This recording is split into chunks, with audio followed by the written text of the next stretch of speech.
तो ईरान और अमेरिका के बीच जो 40 दिनों से युद्ध चल रहा था वो आखिरकार थम गया है। और जैसे ही इस युद्ध विराम की खबर आई, दुनिया भर के बाजारों में मानो एक जबरदस्त खुशहाली की लहर दौड़ गई। लेकिन सवाल यह है कि ये जो हरियाली लौटी है, क्या ये टिकने वाली है या ये बस एक अस्थायी राहत है? चलिए आज इसी को समझने की कोशिश करते हैं। जैसे ही ये खबर आई ना, बाजारों में जो हुआ वो देखने लायक था। दुनिया भर के बड़े बड़े सूचकांक हरे निशान में बंद हुए। अपने भारतीय बाजारों की बात करें तो निफ्टी ने एक ही दिन में 4% की जोरदार छलांग लगाई। ऐसी तेजी तो महीनों से नहीं देखी गई थी। और यही हाल जापान और जर्मनी जैसे दूसरे बड़े बाजारों का भी था, जहां 4 से 5% की शानदार बढ़त देखने को मिली। तो सवाल यही उठता है कि भाई अचानक से ऐसा क्या हो गया कि बाजार में इतनी बड़ी तेजी आ गई। चलिए थोड़ा और गहराई में चलते हैं और इस पूरी कहानी को परत दर परत समझते हैं। देखिए, इस अच्छी खबर को, इस तेजी को समझने के लिए हमें थोड़ा पीछे जाना होगा, उस बुरी खबर को देखना होगा जो इससे पहले आई थी। पिछले 40 दिनों से एक ऐसा तनाव भरा माहौल बना हुआ था जिसने पूरी दुनिया के निवेशकों को डरा कर रखा हुआ था। तो कहानी अमेरिका ने ईरान पर यह आरोप लगाया कि वो चुपके से न्यूक्लियर बम बना रहा है, और बस यहीं से संघर्ष की शुरुआत हो गई। जल्द ही इस लड़ाई में अमेरिका का साथ देने इजराइल भी आ गया। अब जवाब में ईरान ने भी पलटवार किया और अपना सबसे बड़ा पत्ता खेला।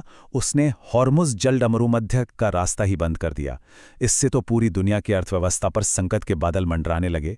तनाव इतना ज़्यादा बढ़ गया कि अमेरिका ने ईरान को उसकी पूरी सभ्यता तबाह करने की आखिरी धमकी तक दे डाली। अब सवाल ये है कि ये हॉर्मुज़ जलडमरूमध्य इतना ज़रूरी क्यों है?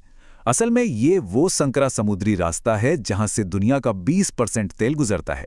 तो इसे बंद करके ईरान ने एक तरह से पूरी ग्लोबल इकोनॉमी की नब्ज अपने हाथ में पकड़ ली थी, जिससे अमेरिका समेत पूरी दुनिया पर जबरदस्त दबाव बन गया। और फिर ठीक जब लग रहा था कि अब तो एक बड़ा युद्ध होके ही रहेगा, इस तनाव के बिल्कुल चरम पर कहानी में एक जबरदस्त मोड़ आया जिसने सब कुछ बदल कर रख दिया। अमेरिकी धमकी की डेडलाइन खत्म होने में सिर्फ 2 घंटे बचे थे। सीन में एंट्री होती है एक ऐसे देश की जिसकी शायद किसी ने उम्मीद नहीं की थी, पाकिस्तान। पाकिस्तान की मध्यस्थता के बाद अमेरिका ने 2 हफ्तों के लिए युद्ध विराम की घोषणा कर दी, और इस खबर ने पूरी दुनिया को राहत की सांस दी।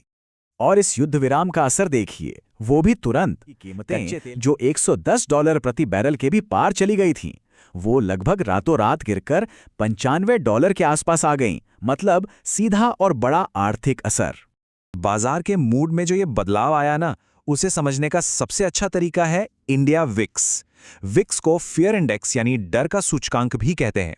ये बाजार में आने वाले उतार चढ़ाव की आशंका को मापता है। युद्ध से पहले ये बहुत ऊपर था, जो साफ दिखा रहा था कि निवेशकों में जबरदस्त डर और अनिश्चितता का माहौल है। लेकिन युद्ध विराम की खबर आते ही ये एक ही दिन में 5% गिर गया, जो बाजार में आत्मविश्वास की एक बहुत बड़ी वापसी का संकेत था। कहानी इतनी सीधी भी नहीं है।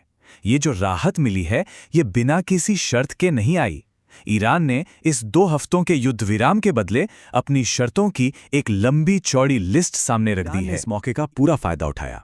उसकी शर्तों में क्या क्या शामिल था कि इस पूरे इलाके के सभी बेस से अमेरिकी सैनिकों को हटना होगा, ईरान पर लगे सारे आर्थिक प्रतिबंध हटाने होंगे, और तो और युद्ध का पूरा हर्जाना भी अमेरिका को देना होगा। इसके साथ ही उसने हॉर्मुज़ जलडमरूमध्य पर अपना कंट्रोल बनाए रखने और अपने न्यूक्लियर एनर्जी प्रोग्राम को मान्यता देने जैसी बड़ी मांगें भी रख दीं। कितनी नाजुक है, इसका अंदाजा ईरान की इस खुली चेतावनी से लगाया जा सकता है। उन्होंने साफ साफ कहा, हमारी उंगली अभी भी ट्रिगर पर है। अगर अमेरिका या उसके दोस्त इजराइल ने कुछ भी किया तो हम फिर से शुरू कर देंगे।